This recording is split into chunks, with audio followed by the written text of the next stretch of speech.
My name is Makayla Aldridge. I'm a sophomore here at Tech, and I'm a pre-nursing major. I grew up in a Christian home and went to a private school, and because of that, I kind of always knew who Jesus was, but my life was so far from perfect. When I was 10, my life was definitely shaken. My mom had a really bad drug problem for her whole life. She had recently quit, but her severe withdrawals ended up making her really sick. Not long after that, I was spending the night at my grandma's, and she woke me up in the middle of the night and told me my mom had been rushed to the hospital, and by the time we got there, she had passed away from an overdose. This wasn't the time I found Jesus. This was the time I strayed the most from him. Because on top of that, my dad wasn't around, so I ended up living with my grandparents and moving to a public school. I blamed God for everything that happened with my parents. I was so angry at everything. I went through middle school thinking I was the cool girl and did whatever I could to fit in and tried so hard to grow up way too fast. My first 2 years of high school were the same.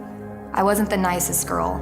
I was the cheer captain that everyone knew, and I got caught up in a toxic relationship with a boy who didn't know Jesus and friends that encouraged me to do the wrong things.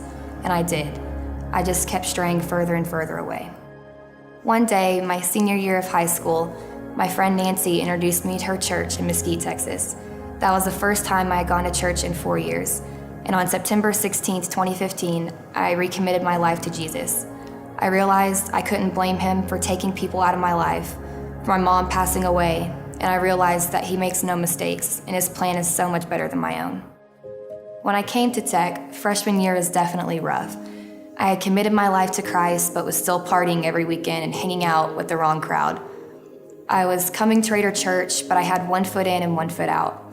I would hear the messages, and there were so many things I wanted to do and fix, but I never did anything about it. And then one day, I was just tired of it. I just didn't want that other life because it felt like I wasn't getting anywhere. I knew baptism was my next step. I was scared because I knew it was a step more than just saying a prayer to myself. It's public and an open confession for your love for Jesus. I was scared for sure because it's a huge deal, but not once did I second guess myself. I knew that this was the next step for me. I was baptized at Raider Church on September 26, 2017, and it was the best day of my life, and definitely the most powerful. I remember I kept crying before I was dunked, not because I was sad, but because when I sat down and tuned everything out, I realized what a huge moment it was. I remember the song, "Oh Praise the Name," was playing, and I saw my friends were sitting in the front row crying with me. My best friend was watching the live stream from Dallas. The students that filled the room were cheering for me, and they didn't even know my name. And they didn't even have to, because they were all there supporting me and witnessing something so powerful. That was when I felt closer to Jesus than I ever had before. It didn't matter how broken I was. It didn't matter how vulnerable I was. It didn't matter how ugly my past was.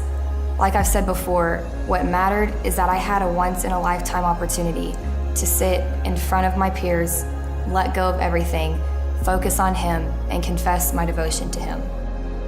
I didn't notice anyone in the audience. All I saw and all I felt was Jesus, and me starting over and openly confessing my love to him. I remember coming up out of the water, and all I could think was finally. It was after that I felt like I was going all in for Jesus, like doing less of what wasn't fulfilling me and replacing it with Jesus. If you've been baptized, you know the exact feeling I'm talking about. If you haven't, then you still can. I had a chance that many people around the world don't have and wish they had.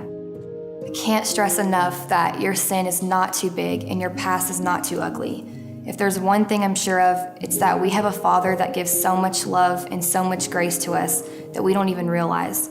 His love is so overwhelming and it's undeniably there, even when you think it's not. I'm so thankful for it, and I'm so thankful that Raider Church helped me see it.